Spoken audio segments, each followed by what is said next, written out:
And we got somebody special with us today. Oh, I have been waiting for this and waiting for this and waiting for this for 10 years. 10 years and what, 4 months or 5 months? Something or like 6 months? that. It's been a long Welcome time. I back. haven't aged a day. You haven't. No. Mr. Tim McGeary Tim is McGeary, back in the y'all. house.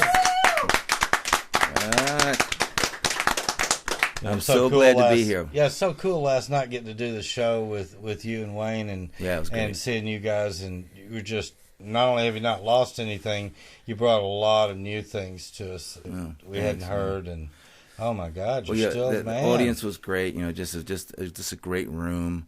The sound was great, and like, I love when I can play to people and they really listen to what you're saying. I can tell them the stories behind the songs. That's so much fun for me, and the response I got from it was just phenomenal. Great. And last night. You deserved it. You brought your lovely wife, Carol. Oh, yeah. I did. So we have made a new friend yet. Or she's fooled both of us. Oh, no fooling. She's the real deal. Yeah, she's awesome. We've been we'll be married 36 years in November, and we've sort of been through hell and back as a couple, but we've always we made that choice and to stay together, and it seems like no matter what happens, adverse, good and bad, we share it, and it's worked out, and I think we're more in love now than we were when we first met. Oh, that's wonderful. Well, I'll tell you this. I love both of you, and I see the love between you. Yeah. It's Now, really for our listening audience, we know kind of what's been going on in your life just because we talked to you, but our listening audience doesn't. So if they're going back to your first show and they're hearing the show, 10 years is a long time. Why don't you kind of bring everybody up to date on what's been going on in your life? Okay. Well, first thing is I'm a retired firefighter. Yes. 2 months I'm into it, so it's still unusual for me. Like I say, I really don't have to go to work anymore. What? But I love music, and music's always been a part of my life ever since my wife's met me, and I've been writing songs forever. But I've been going up to Nashville. I started going up, and I met my friend Mike Kinnaman, and we did like a Nashville show, and he was a publisher. So, and I sent him a few things before, and he really didn't. He was like, "Yeah, they're okay." I went, "Okay." So I said, "Hey, Mike, I'm in town. Can I come to your place?" And he goes, "Well, okay. You got 10 minutes." So I walked in, and he said, "Well, get a guitar off the writer's room wall. You can play me one verse, one chorus, or one song. No pressure." So, but we become really good friends. I love Mike. And that song you did for me is going to be the 6th song you do in the song. Yeah, Holding Me. Yeah. Which is going to be cool. And he basically really liked that song. He didn't tell me how much he liked it till later, but because he didn't want to fill my head. But the thing is, so I've been going up to Nashville the last 9 years, and it's funny, when I first went up there, I thought I knew what I was doing because I had record deals, and I played lots of music and had a couple solo records, and I went up there and I got schooled. Whoa. And but it was a good thing. I mean, I met some really good writers, and and I made some really good friendships and stuff like that. And ever since that, I've been doing the shows, like we do like here, but we do like a bigger audience, but with Daryl Worley and Richie McDonald from Lone Star, and I mean, when you're writing with the Nashville writers, something that you might explain to people that haven't had that experience. Are you coming in with dominantly lyricists? Are you coming in with both music and lyrics? Is there a real compromise going on, or does somebody bring the dominant piece there? It's funny. I mean, because you can sometimes I'll bring in like a chorus. Here's the chorus, and here's the idea of the song, and then we just go on that. But I've been a co-writer, so we all bring something, we're doing it, and I say one word. Like I had a song, we were working on a song, and I said "The Last Rodeo."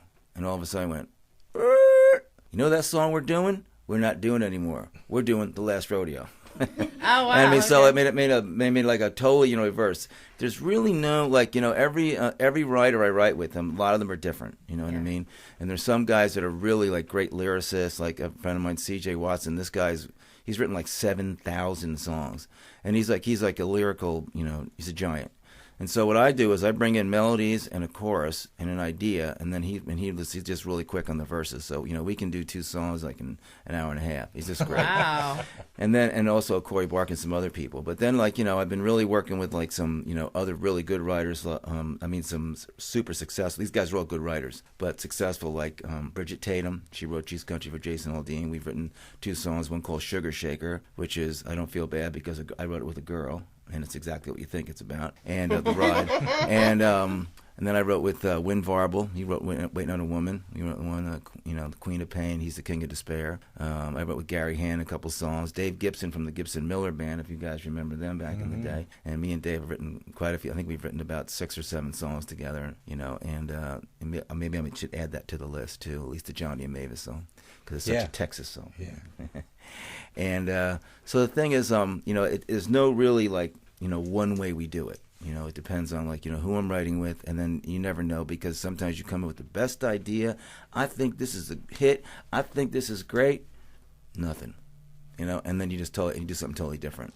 And so it's every sport. Is it cutthroat? Or do people respect you for what you do and who you are and what you bring to the table?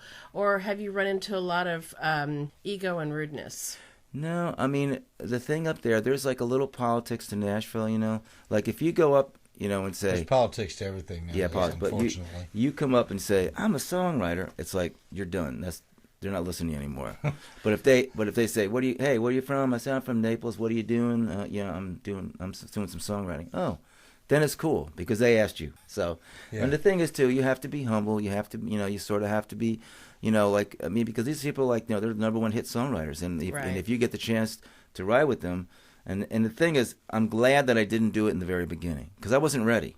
I called Mike up about 3-4 years into it, and I said, Mike, I want to tell you something, but, when I thought it was up here, I thought I knew what I was doing, and now that 3-4 years later, I said, I really realized that I wasn't really ready, and now I am. I mean, this is 200 co-writes later, but it's like you develop that way to do co-writing because it's sort of a skill. Yeah. And and I just got much better. It's a give and take. It's a give and take. Yeah. And the thing is, but I love the co-writing because songwriters, a lot of guys that do they're writing for themselves, and you get that one I call it the lazy line. It's like, the line's sort of good, it rhymes, but I know it's not the best line, and you sort of get away with it. But when you do co-writing, you really work on every line is good. Every line means something. Every line, it's part of the song. It's important. And a couple guys have told me up there. He said, he goes, it only takes one bad line, and no one will cut the song. Just takes one. Wow. You know what I mean? So I think every line has to be good, and that's and good songs don't get cut. Only great songs. So the thing is, the money can be really good. I mean, the money's where the songwriting is. I mean, the guys that wrote Friends in Low Places, each writer made $11 million each. Wow. That was a good year. Yes, it was. And I don't know if that's going to happen now, the way things are. But what I love about music, it spans every, any generation, age, sex, culture, religion. You know what I mean? It's that one thing, that blanket that can cover it all. And how beautiful that is that you can bring people. And, people say well, how long are you going to do this? Well, as long as I can sing and write songs that connect to people. Have them laugh. We'll have some funny songs today. We'll have some sad songs. But we can do that. Then I'll keep on doing it. It's the journey. Yeah. Speaking of bands, the last time you were with us, we had Johnson. Wonderful Johnson, but I understand Wonderful Johnson is no more. Right. Well, Wonderful Johnson was really me, and I did players put in there stuff like that. I met a guy. His name was a patient. His name was Wonderful Johnson. His brother was named Innocence. So of course, when I say Wonderful Johnson, first everyone's inclination is to go, what? But actually, I love affirmations, and I think how great it was. This kid, his whole life was called Wonderful. Wonderful, come here, mama. So his whole life has been called Wonderful. What a great way to sort of go into life like that. Yeah. And he was and I asked him. I said, I got his life. I was taking his information, going, he's wonderful. That's awesome. I go, can we say for my band name? He goes, yeah, go ahead. He was 88 years old.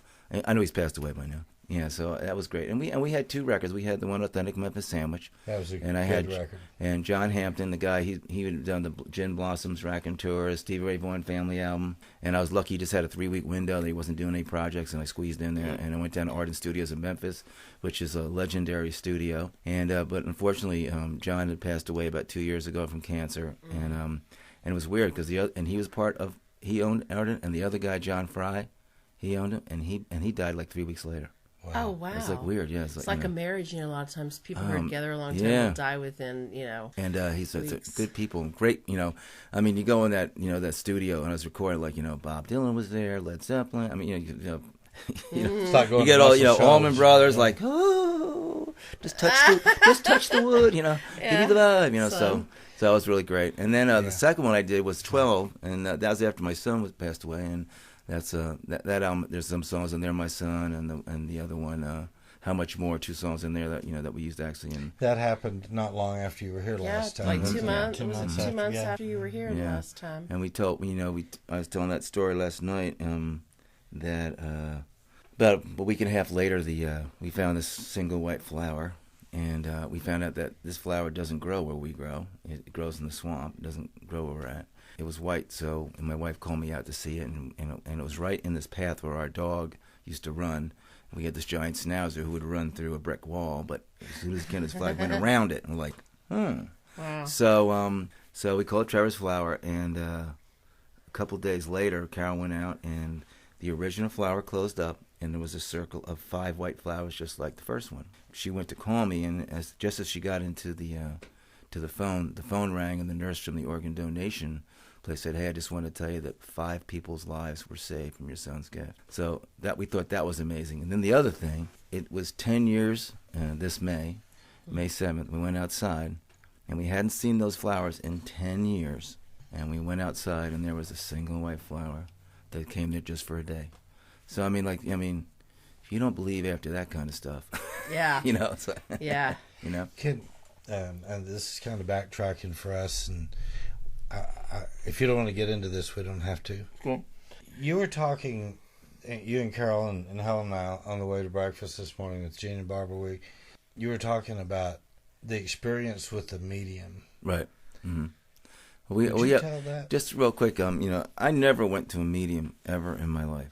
I just thought it was a bunch of baloney. And when Trevor passed away, I had when I was a flight medic, and I had a patient. It was a young man who was shot in the chest, and I was with him in his last minutes on the helicopter. And so his mom and we become friends. And she had this friend, this lady, PJ, and I don't want to give her number out, you know. Yeah. Right. But she called me like one day when I got home. I just walked in the door and just said, you know, Trevor, I was going to call you later on, but you know, Trevor said I need to call you right now. And so she's been this huge influence, and this really helped in our healing. She doesn't take any money.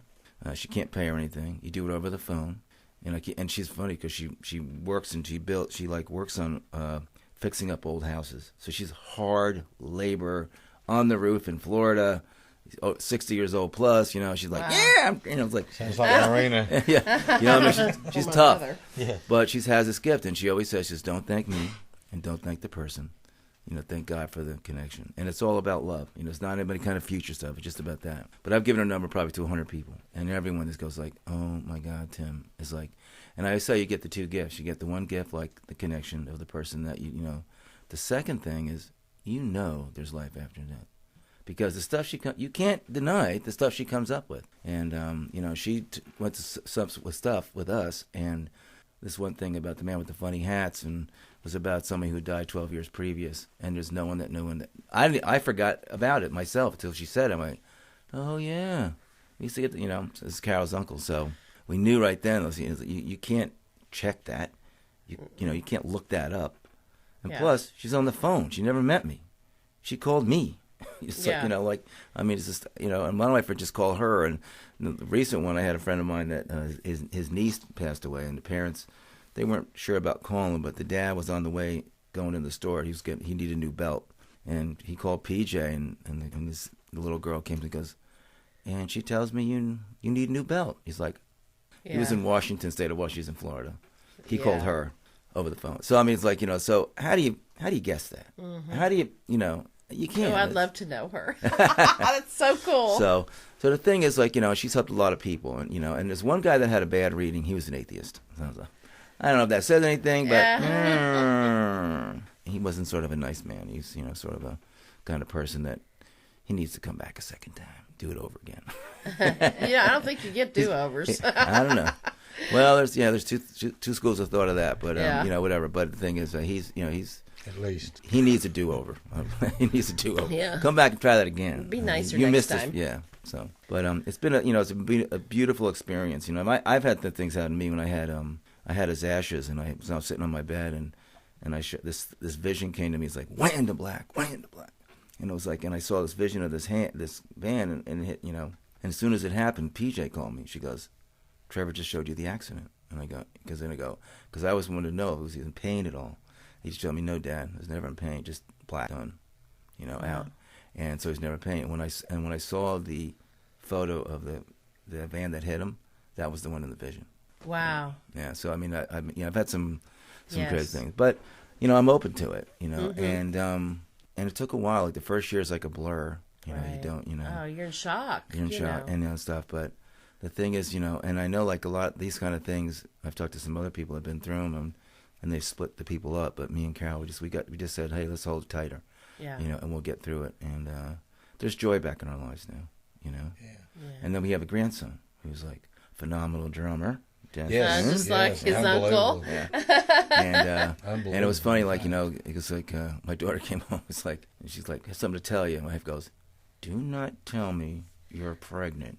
It's like, well, it's last semester of school. But she did school at home. And the thing is now we knew what a blessing he is. You know what I mean? I mean, it's he's been that distraction and helped us get through a lot of stuff. So it's been awesome, and he's a complete joy. You know what I mean? And my wife takes road trips with him all the way to Washington D.C. one time from Florida. Remember that? That was awesome. And so he's a good kid, and he's very smart. This kid had like a vocabulary, and he was like 3. He talked to an adult. This guy's like, who is this person? So like a little person. He's a little. I mean, he just had and he's been drumming since he's been like 3, and wow. So it's so fun. It's so fun. And if you see Tim, if you get to come and see him, if you're lucky enough to come and see him live, we highly recommend that. By the way, he will gladly show you a video on his phone of this kid playing the drums, and oh my God, he is great. I haven't seen that yet. We'll have to see. You will. Check I that out promise later. you will. He didn't realize you hadn't. So. Hey, listen, I know Reno's back there thinking I'm ready to hear the music. I know. We could just talk all day. A couple of quick things. Number one, you're going to come back next year with Greg Whitfield. Yes. Yeah. Just got to. And since I'm retired, I can come back anytime you want. And by the way. Yeah. Now that you have introduced us to Carol, she's a must. She's got to come back with you. This was basically a sort of a road test, Except we had a few challenges at home, but those are okay now. I think once we get that situated, it'd be great. And how do people find you on the World Wide Web? TimMcGeary.com. That's simple enough. Simple enough. And or Tim McGeary. Yeah. And if you can, just visit my music page, Tim McGeary Music on Facebook. And say say like and say hello, so I can keep you guys in touch and get this thing moving. And of course, if they're listening to this, then they came to you via In the Music Room. Right. That's right. And there'll be all these links will be at the bottom of the page where you clicked on to play. Well, let's get some music going. Let's get some music. Let's do it. Yeah. All right. Okay. You want me to